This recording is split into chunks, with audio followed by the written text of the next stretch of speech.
setelah 1 bulan berlangsung, orang ini merasa udah kurus nih. Berarti dengan harga 3 juta tersebut, barangnya termasuk harga yang murah. Karena nilai yang dia dapat tuh kan lebih banyak gitu kan.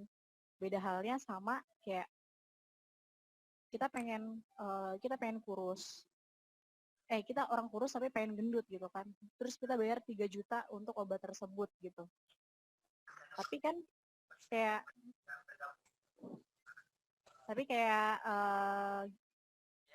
kalau orang kurus ke gendut itu kan tinggal makan banyak aja sebenarnya udah cukup ya. Jadi nggak perlu bayar 3 juta buat bikin gendut gitu kan.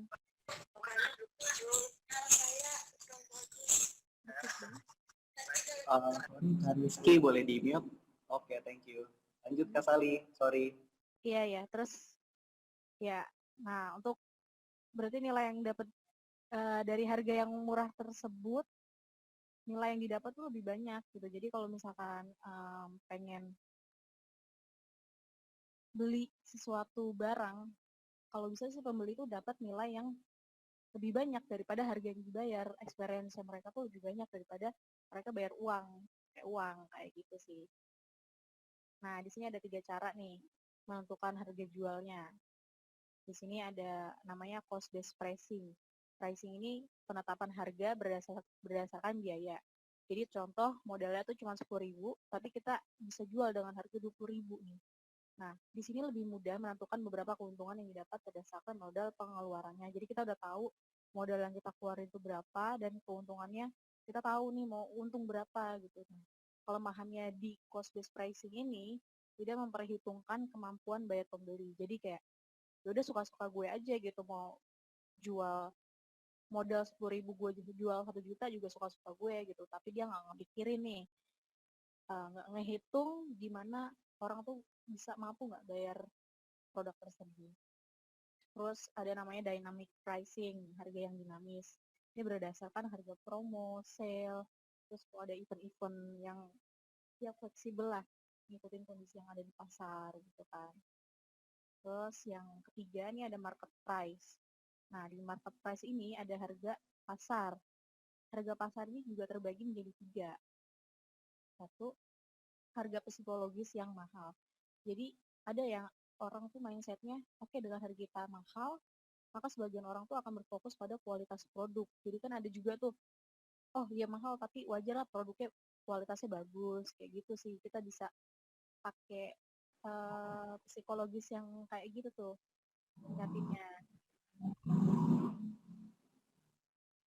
Terus kedua ada harga psikologis yang murah. Jadi bisa kita jual dengan murah. Itu suaranya apa ya? Nah, dengan harga psikologis murah, jadi kita bisa gunain kata-kata yang menarik perhatian pembeli. Contohnya kayak buy one get one, terus harga mulai dari Rp1.000, cuma Rp10.000 bisa makan sepuasnya. Terus gratis ongkir seluruh Indonesia, terus sama memainkan angka 9 yang unik gitu, kayak 49.000, 99.000, 299.000, 599, pokoknya banyak deh. Yang kayak kecohin pembeli gitu loh. Itu ada yang nggak di-mute ya suaranya ya.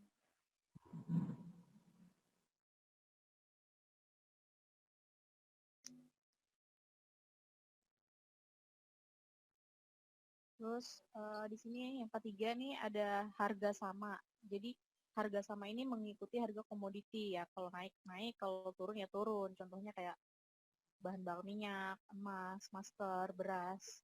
Terus masih banyak ya yang lain yang ikutin tuh fluktuatif harga komoditi. So jadi di sini kita harus paham nih perilaku pasarnya kita, paham materi produknya kita, paham kapan produk kita itu dibutuhkan, paham value dari produk kita tersebut. Jadi kalau kita tahu apa yang uh, pasar butuhkan, berarti kita harus tahu juga nih value apa yang ada di produk kita. Dengan ini kita mengetahui harga kita tuh bisa jadi underprice atau overprice. Nah, di sini kayak kalau udah masuk biaya produksi, penghitungan di produksinya ini kalian bisa ngikutin dari biaya produksinya, contoh kayak biaya pemasaran, operasional, pengiriman, pajak, pulsa, waktu, tenaga, alat, dan sebagainya. Terus mau laba berapa yang kalian inginkan gitu kan.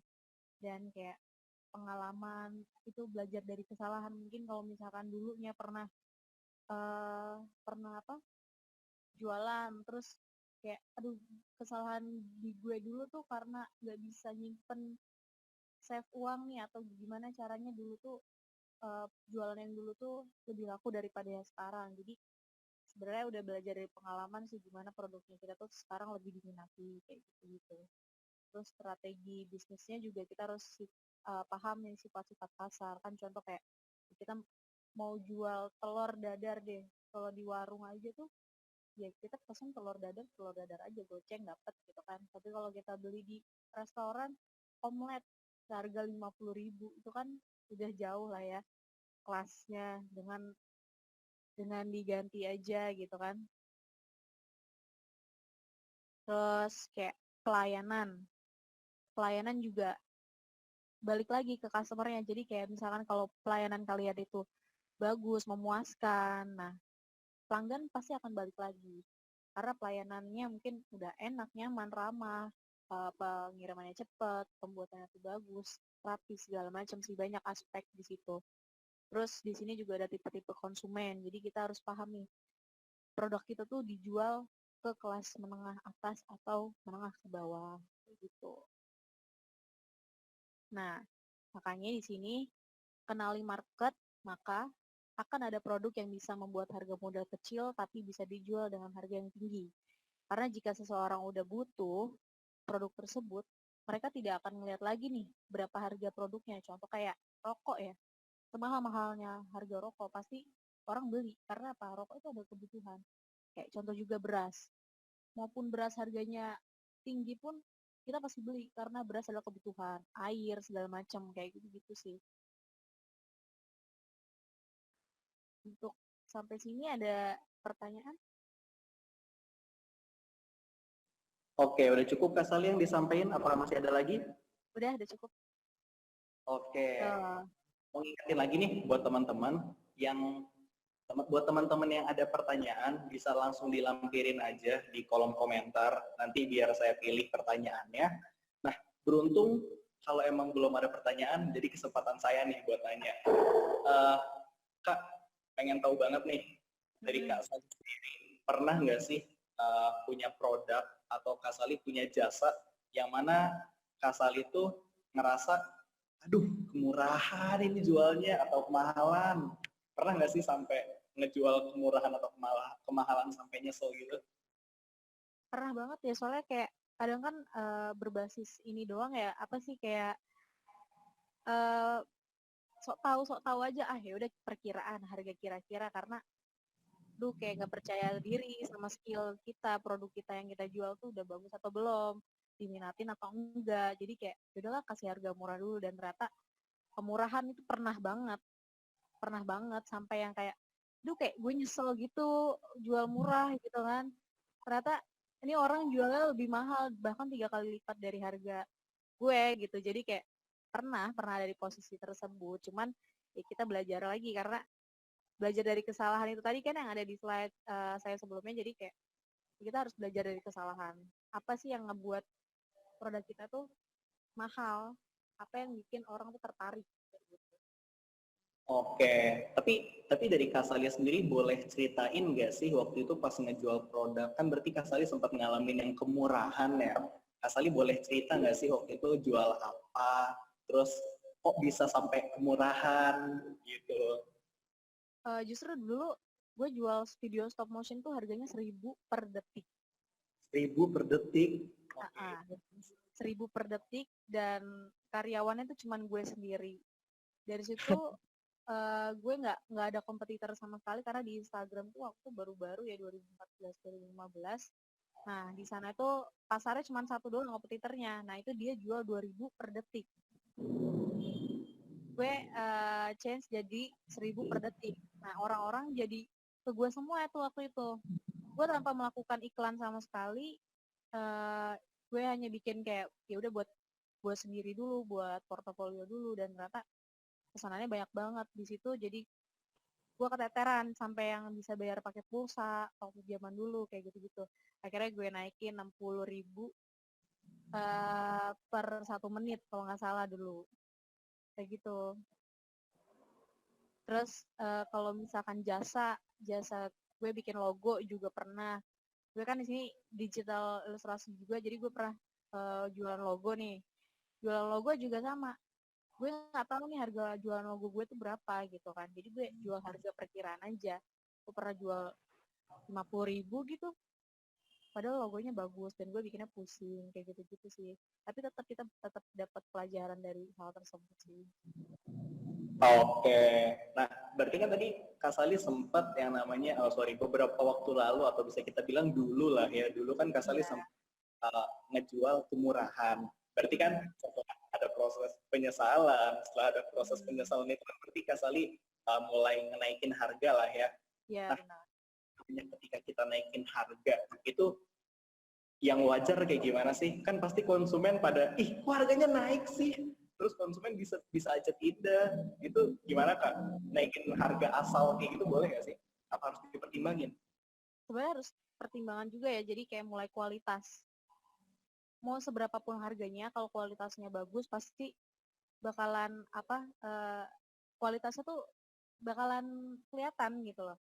Jadi orang nggak bakal ngeragukan kalau misalkan harganya mahal, tapi kualitas bagus kok gitu. Kecuali udah mahal kualitasnya jelek, jadi kalian harus meningkatkan kualitasnya dulu pertama. Terus kalian tentuin juga berapa sih harga modalnya nih, kayak misalkan kalau misalkan bikin produk makanan misalkan, berapa nih modal bersihnya, baru kita dapat laba kotornya segala macam kayak gitu-gitu sih harus diperhitungkan juga. Untuk jasa mungkin pakai waktu aja nih, waktu bikinnya tuh lama sebentar, terus ngebutuhin waktu yang mau ngebutuhin pikiran yang benar-benar pusing atau enggak, jadi kalian bisa nentuin dari situ dan bisa kira-kira kalian sendiri sih, tergantung kesulitan yang kalian kerjain juga, kalian bisa naikin atau turunin harga juga dari situ.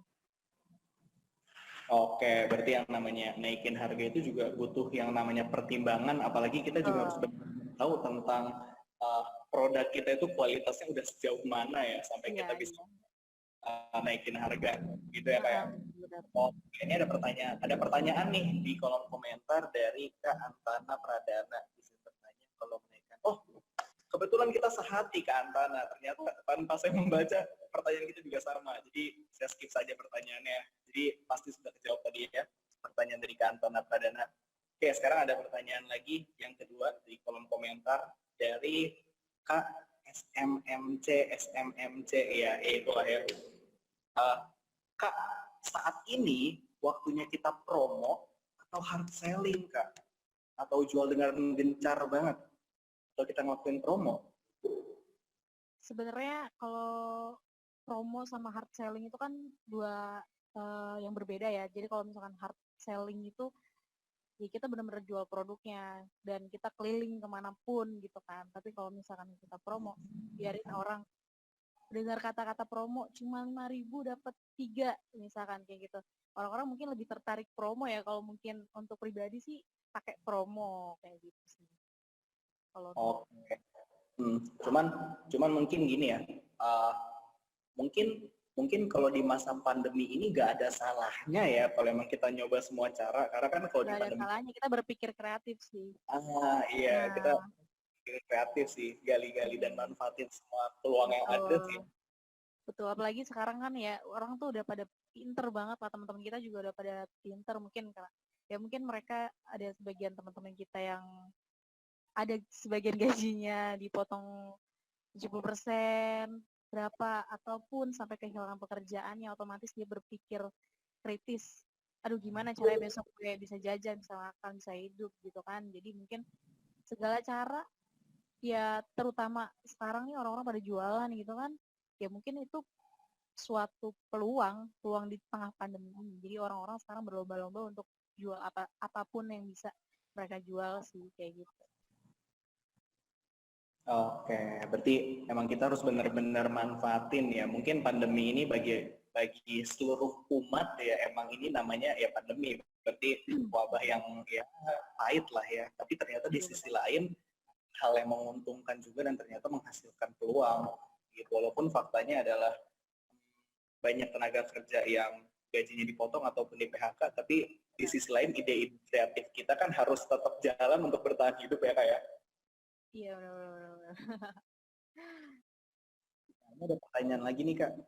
Ada pertanyaan lagi dari Kak Irfan Arif. Kak, kalau nentuin harga jasa seperti editor video, itu gimana ya Kak?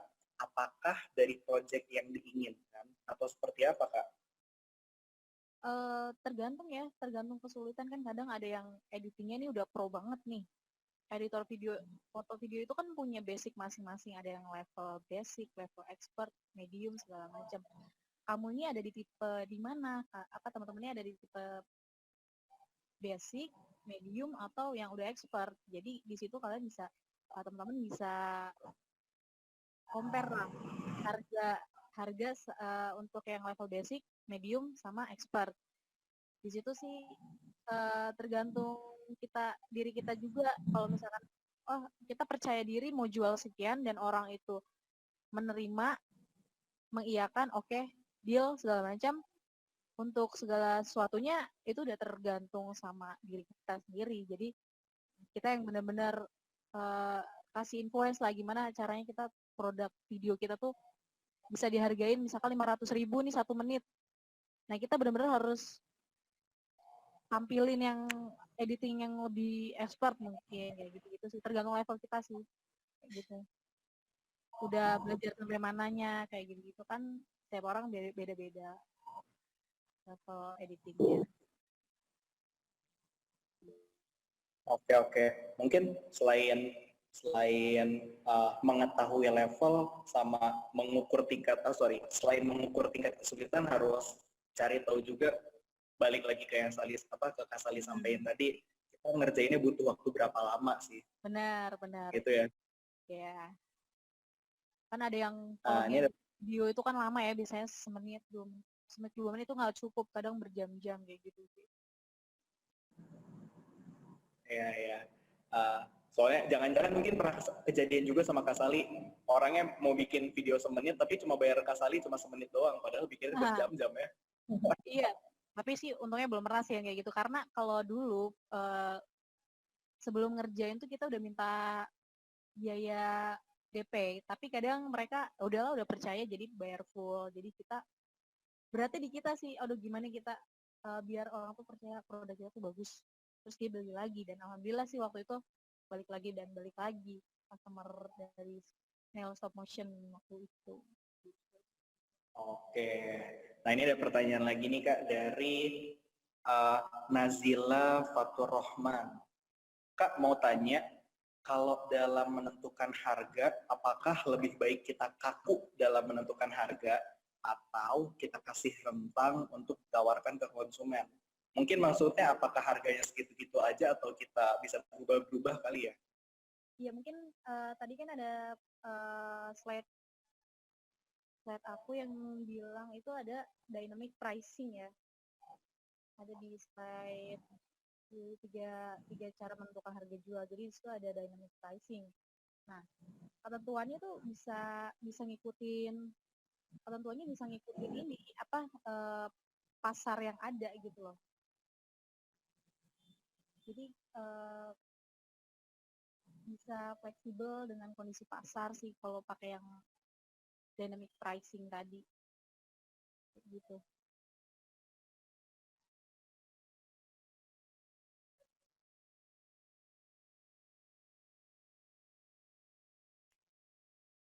Halo Kak Sali? Ya. Oh iya. Oke, berarti pakai yang dynamic pricing ya. Tapi uh, kembali lagi, mungkin kalau emang kita udah percaya banget sama kualitasnya kita, ya ketika orang-orang udah nyari produk kita, nggak salah kali ya kita netapin harga yang udah segitu aja sih. Yang nggak Kalau emang masalah orang, karena kamu balik lagi kan, kalau misalkan kita tuh mau naikin harga, pasti kita harus naikin kualitas. Dan orang mau harganya berapapun kalau kualitasnya bagus dia bakalan balik lagi ke kita. Apalagi kalau barang kita tuh sangat-sangat dibutuhkan, misalkan kayak jual beras tadi kan yang udah aku bilang, jual beras atau bisa rokok segala macam yang benar-benar tuh kebutuhan masyarakat yang sangat pokok gitu. Mungkin itu kita bakalan dapat banyak ini sih, banyak apa benefit dari situ sih, keuntungan. Oke. Nah, ini ada pertanyaan dari Kak Nafisah. Selama Kak Sali jadi desainer, gimana cara kakak menentukan harga pada teman sendiri? Waduh, masalah pribadi nih. Soalnya biasanya suka ada yang minta harga temen gitu, hehe. Dan gimana cara ngatasin hal itu juga ya, Kak? Terima kasih. Kalau gue sih curang-curang aja ya. Kayak misalkan oke, harga temen, oke, lo teman gue gitu. Tapi dia kan sebenarnya temen tuh nggak tahu harga lo sebenarnya tuh berapa gitu kan. Jadi udah aja lo jebretin harga lo. Lo bisa bilang kayak, oke misalkan gue biasa sama orang 500.000, padahal juga sama dia lo jual 500.000. Kayak gitu aja sih. Jadi kayak, ya lo percaya nggak sama gue, bilang kayak gitu aja. Kalau emang ini harga temen, nih harga temen. Jadi pinter-pinter kita selling jualannya aja sih. Kayak gitu. Kalau misalkan, kurangin lagi dong, ya itu udah harga temen, lo patokin aja. Kalau sales kan gitu ya, biasanya pinter-pinter gitu sih, pinter-pinter. Ya gimana sih caranya, apa, orang tuh udah nggak banyak nanya, oh ya udah, oke, gue bayar gitu harga temen, oke. Jadi kayak pinter-pinter kita ngomong aja sih, sebenarnya tuh harganya sama, mau harga temen sama harga saudara, harga yang lain tuh sebenarnya sama gitu. Oke. Tapi kalau dari apa perspektif gue pribadi ya, harusnya yang namanya teman itu kan ngebantu kita. Jadi harusnya kalau teman ngebayar gak minta kembalian, jadi dikasihnya uangnya full. Apalagi harusnya sih gitu kalau teman sih. Tapi Kak Sali sendiri pernah ngalamin nggak ya namanya diminta untuk harga teman? Pernah, dan pernah banget sih. Jadi kayak, ya tetap gue sih jualinnya harga yang gue aja ya, harga asli gue aja gitu. Ya mungkin terlihat curang, tapi seharusnya sih untuk dari kitanya sih udah tahu ya, gimana sih kita kita jangan apa ya, jangan terlalu karena temen nih kita kasihan murah, tapi sebenarnya bisnis is bisnis gitu kan, teman is temen. Jadi itu dua hal yang berbeda sih, kecuali memang dia minta tolong dong bikinin segala macem, kayak bahasa-bahasa yang lain lah gitu, yang bukan harga temen segala macem, itu bisa sih. Atau misalkan dari gue nya sendiri yang ngadain promo, misalkan ini gue lagi promo nih harganya murah, bisa bisa lo bikin sama gue, misalkan kayak gitu. Kayak gitu. Oke, berarti untuk harga teman sudah cukup terjawab lah ya. Karena kalau dari gue pribadi, entah gue jualan apapun ya, pasti juga banyak sih yang bilang, Wahyu harga temen dong. Wah. pasti banyak banget. Ini ada pertanyaan lagi nih Kak, dari Pangeran Ikan. Wah, keren banget Pangeran Ikan. Izin bertanya, Kak, dalam mempromosikan jasa atau produknya, pakai media apa atau di mana? Pernah pakai endorse public figure atau influencer nggak? Terus ketentuannya kayak gimana sih? Dan apa kelebihan dan kekurangannya? Terima kasih, sukses selalu. Oke, jadi kalau kita mau promosi, ya itu jatuhnya ya promosi ya barang kita kan ke orang ataupun platform. Itu tuh sebenarnya ada namanya insight kayak gitu-gitunya sih. Cuman di era sekarang digital ini tuh udah gampang banget kalau kita mau jualin di kayak aplikasi Instagram, Twitter, Facebook, atau misalkan ada juga Blibli, Tokopedia, terus Shopee dan lain-lain tuh bisa kita masukin gitu kan. Kan kalau apa kita jual, kita promosiin ke influencer, itu paling ya insight-nya mereka sih yang bakal ngeliat produk kita dan membandingin.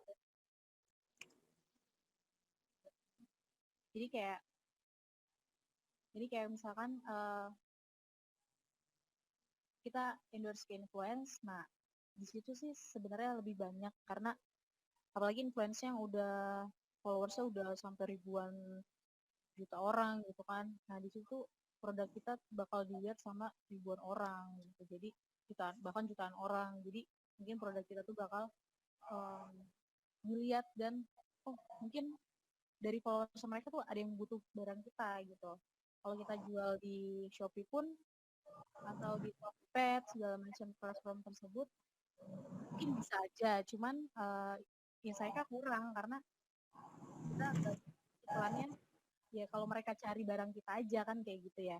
Jadi kalau influence itu kan bener-bener ditampilin nih produk kita, kadang ada yang di-review segala macam, di-review langsung dan mereka tag akun kita, dan itu kita bisa di-follow, barang kita bisa dibeli segala macam kayak gitu.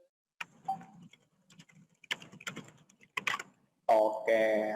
Tapi dari Kak Sali sendiri pernah nggak sih pakai endorse influencer atau public figure gitu? Pernah sih, pernah. Tapi kan ada juga endorse yang berbayar sama endorse yang mau dikasih barangnya aja. Nah, kalau untuk gue sih ya cari sama-sama enaknya aja lah. Jadi gue udah kasih barang segala macam, ya dia hanya review kayak gitu sih untuk sekarang. Jadi kayak meminimalisir budget juga. Jadi hanya keluar produk aja, produk kita, tapi kita nggak bayar lebih untuk harga iklannya mereka gitu. Kecuali kalau kita endorse ke orang-orang yang udah bener-bener kayak artis-artis kayak gitu kan udah mahal-mahal gitu kan. Tapi kita sebenarnya masih banyak sih influence yang menerima endorse barang aja. Kalau misalkan sekarang juga ada banyak influence yang ngasih gratis promo karena pandemi ini sih kayak gitu.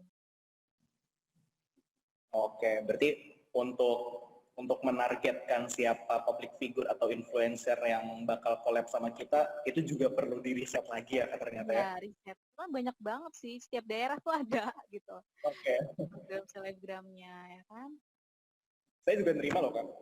Oh yes. Oke. Ini ada pertanyaan lagi dari Diki Octavian.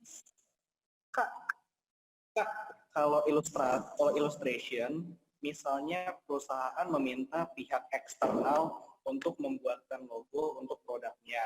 Nah, ada nggak peran hak cipta di antara keduanya? Oh, kalau jasa kalau kita kan hanya bikin jasa pembuat logo ya. Untuk hak cipta tersendiri sih, hak cipta untuk logo sih itu perusahaannya aja, perusahaan yang ngurus gitu untuk hak cipta segala macamnya sih. Karena kan butuh dokumen-dokumen segala macam, keahliannya gimana. Kalau untuk dari pembuat logo sendiri ya cukup kasih data-data asli aja sih. Kalau kita tuh emang bener-bener pure logo sendiri segala macamnya. Tapi untuk mengurus hak cipta segala macamnya sih sebenarnya ya urusan pribadi. Kalau misalkan mau bikin sendiri pun ya kita ngurus hak cipta juga ada ininya, ke platform juga deh kalau nggak salah tuh, ada online juga sih, ada gitu. Oke. Mungkin kita juga ngelihat dulu lah ya, apakah si logo ini akan dikomersilkan suatu saat dan ataukah si logo nanti dia bisa jadi booming suatu saat. Karena kalau emang jadi booming nggak kita kasih hak cipta itu bukan sebenarnya kan balik lagi ya, karena kita bikin logo aja, kita bikin logo jadi mau orang nantinya bakal booming segala macam ya itu udah urusan mereka sih. Kecuali kan memang kita ngejualnya memang udah mahal harganya, jadi mereka mau boomingin segala macam, mau hak kita sih udah urusan mereka. Kalau untuk si pembuat logo sih yang penting mereka bayar logonya aja kita gitu. Oke. Nah, ini ada pertanyaan lagi dari Kak EF Saifullah. Kalau tadi kan mengenai market produk yang termasuk kebutuhan sehari-hari, kalau bukan termasuk kebutuhan sehari-hari, cara kita mengenali market supaya tetap ada pembeli gimana ya, Kak? Kita harus banyak riset sih. Satu, kita harus banyakin tanya jawab sih. Kalau misalkan kalian teman-teman jual di online, mungkin harus lebih banyak interaksi aja sama pelanggan, customer yang ada di online tersebut gitu. Jadi kayak apa sih kebutuhannya mereka, apa sih yang problematika mereka yang benar-benar yang dicari gitu, yang benar-benar oh ternyata gue butuh ini, lo ada nggak barangnya segala macam. Jadi kayak misalkan oh ternyata ada juga nih kayak gue butuh apa ternyata di tempat ini ada. Jadi kita bisa tahu nih kebutuhan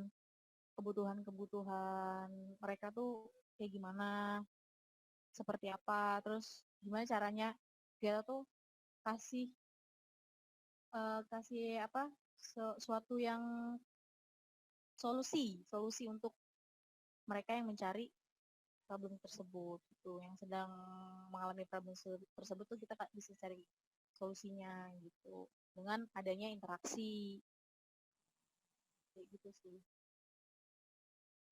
Kira-kira kalau mau produk terbaru, produk apa nih yang kalian pengen, kayak gitu kan ada tuh kalau misalkan kita mau nanya jawab. Oke. Berarti ini juga termasuk tentang gimana caranya kita mengetahui kesehari-harian atau kebutuhan dari si konsumen tersebut. Yes. Karena yang namanya konsumen kan pasti juga punya suatu alasan buat membeli suatu produk, dan itu harus kita cari tahu ya kayak. Iya benar. Ini ada lagi dari Wahyu Ramadhani.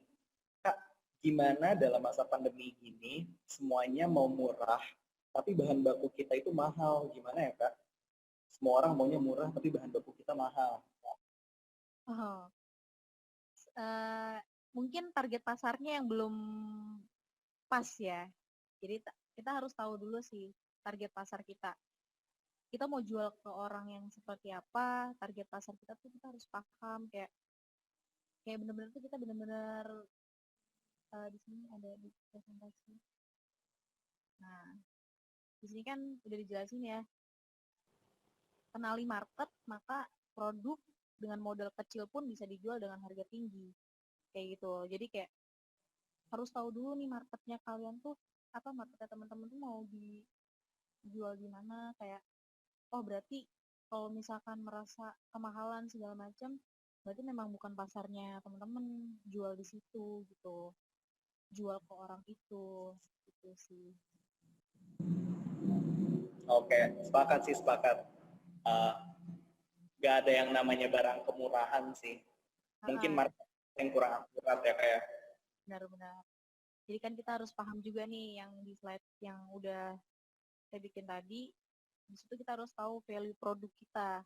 Jadi kita tahu pasar tuh butuhnya apa. Nah, dengan ini kan kita bisa tahu nih bahwa barang kita tuh underprice atau overprice. Dengan kita tahu produknya kita, materinya kita apa, terus value dari produknya kita sendiri, terus kapan produk kita tuh dibutuhin sama pasar. Kayak gitu. Oke. Nah, ini ada pertanyaan juga nih dari Muhammad Faiz. Izin bertanya, gimana caranya kita nego harga sama klien nih, Kak? Wah, nego harga. Sebenarnya nego harga itu ya wajar-wajar aja ya, karena memang pastinya kita pengen kita nggak mau dihargain murah gitu kan, atau kita pengen sama-sama enak nih antara pembeli dan si pelanggan, pembeli dan si pembuat gitu kan, yang si produksi dan si pembeli. Gimana sih caranya sama-sama enak ya, itu tadi. Misalkan kita udah jual harga 50, itu sih tadi masuk ke cost based pricing ya, penetapan harga berdasarkan biaya. Di sini kan kalau kita udah tahu misalkan modalnya 10.000 nih, oke kita mau jual dengan harga 50.000, berarti kita masih untung 40.000 dong. Misalkan kita masih ditawar lagi, kita masih bisa dapat murah nggak, atau barang kita masih bisa dimurahin lagi nggak gitu kan. Ya hitung tadi, jangan sampai modal itu lebih tinggi daripada harga gitu loh. Modal itu lebih rendah, harganya lebih rendah daripada modal, kayak gitu sih. Jadi yang benar-benar jangan sampai nih modal kita tuh ya putar-putar di situ aja gitu. Jadi kita harus pintar-pintar mainan harga juga. Nah, kalau untuk nawar-nawar gitu sih masih wajar. Kalau misalkan dia nawarnya juga wajar gitu, itu sama-sama enak aja. Nah, itu masuk ke materi cost based pricing tadi, penetapan harga berdasarkan biaya. Gitu. Oke, berarti sama mungkin satu lagi ya kayak jangan lupa untuk menghargai diri sendiri. Wah, betul. Jadi kita juga punya harga nih ya kan, yang nggak bisa tuh orang tuh, ini tuh barang gue tuh punya value yang besar loh, yang manfaatnya tuh banyak gitu loh. Jadi yang tahu tuh cuma diri gue sendiri, karena ini bikinnya tuh susah sebenarnya segala macam, tapi orang lihatnya gampang segala macam. Itu masuk lagi, kalian harus percaya diri aja sih sebenarnya dengan harga yang kalian jual gitu, teman-teman jual. Oke, berarti kalau dari Kasali sendiri kan, Kasali ini konteksnya adalah digital illustrator, berarti kan sketch ilustrasi digital gitu ya. Berarti Kasali pasti ngitung yang namanya pengerjaannya berapa jam, terus biaya listriknya, ngecasnya, segala macam, dan itu emang harus diperhitungkan banget ya. Harus dipertimbangkan banget. Karena itu kan kita, dan itu kan apa yang udah kita persembahkan ya kan untuk membeli kita gitu. Dan gimana punya kita tuh punya keunikan sendiri, barang kita tuh punya apa keunikan sendiri lah, yang beda dari yang lain. Itu tuh suatu suatu nilai juga sebenarnya. Oh ternyata barangnya bagus banget tapi gue belinya murah kayak gitu sih. Oke. Nah, ini ada pertanyaan yang cukup menantang, waduh. Ya, yang cukup baik juga sebenarnya dari Kak Fadilah 77. Kak, apa yang kita lakukan ketika orang ngebandingin harga usahanya kita sama usaha kompetitor, dan gimana caranya ngejelasin kalau emang punya kita itu lebih unggul? Nah itu tadi balik lagi ke pasar ya. Jauh apapun kita membagus-baguskan produk kita, kalau misalkan mereka udah yakin dan percaya, kita tuh harus sama pelanggan tuh harus ada kepercayaan dulu sih sebenarnya. Jadi dari mungkin pelanggan bisa percaya sama kita karena kita udah punya testimoni, misalkan kita udah punya testimoni, terus review dari orang-orang ya kan, terus kita tuh udah bener-bener kayak nilai kita tuh udah ratingnya udah 4 misalkan, terus kita masih dibandingin sama rating yang lain-lain. Nah itu sih sebenarnya tergantung pasarnya aja, mereka percaya atau enggak sama produk kita gitu sih. Kita harus lebih percaya diri. Kalau misalnya kita udah percaya diri, kita udah ngasilin produk yang terbaik, kita udah jelasin secara jelas kelemahan dan kelebihan produk kita tersebut, tapi orang tetap pengen beli produk yang lain, mungkin kesalahannya di pasar tersebut yang kurang pas. Oh mungkin kita emang salah jual ke orang tersebut. Baik. Nah, ini ngomong-ngomong kita lagi bahas tentang kompetitor nih ya Kak. Ngomong-ngomong lagi bahas tentang kompetitor. Apa yang terjadi kalau emang misalnya orang ngebandingin kita terus bilang, ih punya Kasali harganya mahal banget. Terus respon kita tuh gimana ya? Jawabnya gimana ya kalau kita dibilang kemahalan? Sebenarnya lebih percaya diri aja ya, karena kalau penilaian orang itu kan fluktuatif ya, bisa baik bisa enggak. Bisa orang mengatakan oh itu kemurahan, padahal menurut mereka mungkin biar gue dapat kemahalan, mungkin biar gue dapat murah kalau bisa dikurangin harganya, mungkin dengan dia berucap seperti itu. Tetap balik lagi ke pasar dan kita percaya diri dengan produk kita dan juga kualitas produk kita sendiri sih. Kalau kita kualitas produknya udah bagus kan, orang mau bayar mahal pun mereka udah nggak nawar-nawar lagi sih. Oh iya, sepakat. Mungkin gini sih, Mbak, ya cukup banyak orang lah yang selalu bilang ke kita gitu ya, ini harganya kemahalan. Ya mungkin dalam hati kita cukup bilang, Anda bukan pasar saya. Wah. Karena nggak salah juga ketika kita meninggikan diri dengan catatan kita tahu kualitas produk kita sendiri ya. Iya benar. Oke. Kak, ini ada pertanyaan yang, ini kepo juga nih, Kak Rizky Dharma. Oke. Kak, gimana caranya dapat inspirasi atau ide dalam konsep desainnya? Mendapatkan inspirasi atau ide di setiap konsep desainnya Kak Sali. Oh, desain. Konsep desain Sali atau Sorcelly atau yang gimana? Konsep desainnya, konsep desain kakak. Untuk yang Sorcelly. Mungkin. Oh, kalau misalkan konsep desain itu kadang munculnya kan suka dadakan ya, ide itu didapat itu kadang ya mungkin ngelihat apa yang lagi tren, terus mungkin ada yang lagi tren tapi pengen dibikin unik. Contoh misalkan udah banyak banget nih yang sketch pakai pulpen pensil gitu kan. Kenapa nggak kita coba nge-sketch pakai laptop atau Wacom atau segala macam atau iPad segala macam kayak gitu, terus kita bikin ada sesuatu yang unik yang beda gitu kan. Nah di situ sih imajinasi kita mainin aja sendiri, misalkan kayaknya dibikin kayak gini deh warnanya, atau dibikin kayak emboss segala macam, atau misalkan biar 3D kayak gitu-gitu aja sih sebenarnya muncul dari diri masing-masing sih, mau karena fantasinya mereka kan beda-beda tuh kayak gitu sih. Jadi waktu Sorcelly sih mikirnya kayak gimana ya biar orang tuh ngira ini watercolor gitu kan, tapi padahal ini tuh pakai digital bikinnya kayak gitu. Oke. Nah, mungkin kita sedikit kilas balik ke belakang ya. Kan sekarang kita lagi ada di masa-masa pandemi COVID-19 lah ya. Nah, yang mana di pandemi ini ada sebagian orang yang mungkin gajinya.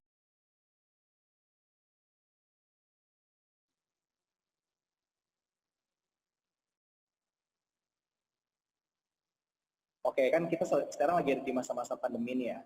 Nah, di masa pandemi di mana ada orang yang sebagian fee-nya dipotong, ada sebagian orang yang fee-nya bahkan nggak cair, atau juga bahkan ada sebagian orang yang ternyata di PHK. Nah, kira-kira kalau kita ngomong tentang hal apa yang bisa kita berdayakan atau bisa kita jual nih Kak, atau ide-ide bisnis, itu kira-kira apa sih Kak yang bisa cukup optimal lah ya, atau bisa berjalan di masa pandemi ini? Kak Sali di unmute dulu ya Kak, tadi di mute sama SMMC.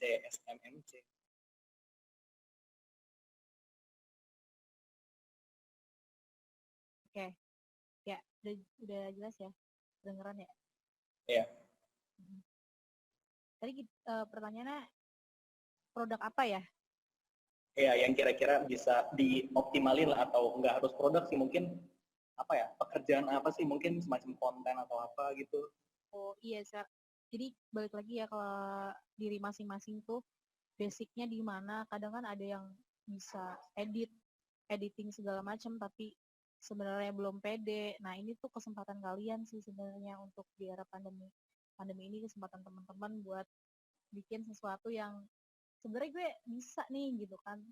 Lu cuma butuh percaya diri aja untuk ngejual. Contohnya itu tadi editor video, terus content creator, web segala macam. Terus kalau misalkan mau produk, mungkin kalian punya basic masak segala macam, bikin kopi. Sekarang banyak banget orang-orang yang ngeliat tutorial langsung bisa ya kan. Mungkin dengan kepercayaan diri aja sih mau ngejualnya atau enggak begitu.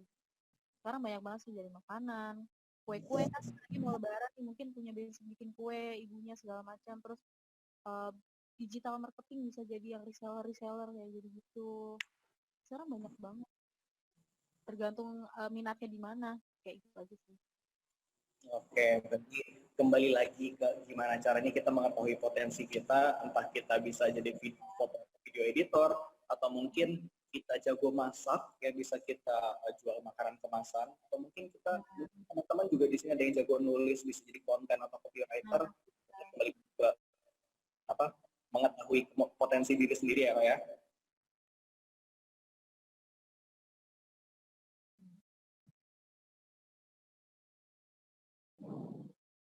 Oke, Kak, ini ada pertanyaan, ini mungkin satu pertanyaan terakhir yang kami tampung ya, mohon maaf sebelumnya. Ini ada dari Chandra. Sore Kak, izin bertanya, selain dari pengalaman, kira-kira boleh tahu nggak sumber buku atau web acuan Kakak untuk nentuin harga? Buku ya, buku sama apa? Atau website yang jadi acuan buat Kakak untuk nentuin harga? Sebenarnya lebih ngelihat ke kompetitor sih kalau saya sendiri sih. Kalau saya sendiri lebih ngelihat ke kompetitor aja. Kalau buku segala macam kayak website paling ngelihat yang YouTube aja.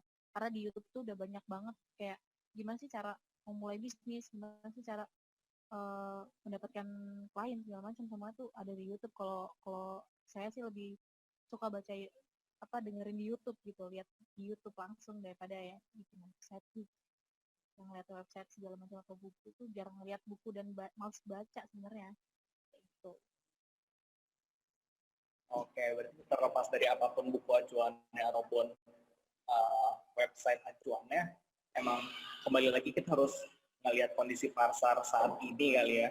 Lihat pasar sih yang penting, kita tahu targetnya, karena ya itu tadi, kalau nilai kita lebih rendah dari harga kayak mahal banget gitu kan, tapi dia tuh sebenarnya ya itu karena tadi nilai lebih rendah aja daripada harga, jadi dia bilang mahal. Kalau misalkan dia bilangnya murah, berarti kan nilai yang didapat si pembeli itu kan lebih banyak daripada harga yang dibayar gitu. Sebenarnya mereka bisa dapat yang lebih gitu, tapi mereka bayar murah gitu karena mereka dapat semuanya tuh komplit di sini kayak gitu.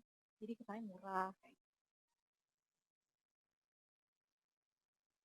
Oke, uh, nih thank you banget nih buat buat Kak Sali nih atas sharing sessionnya kali ini.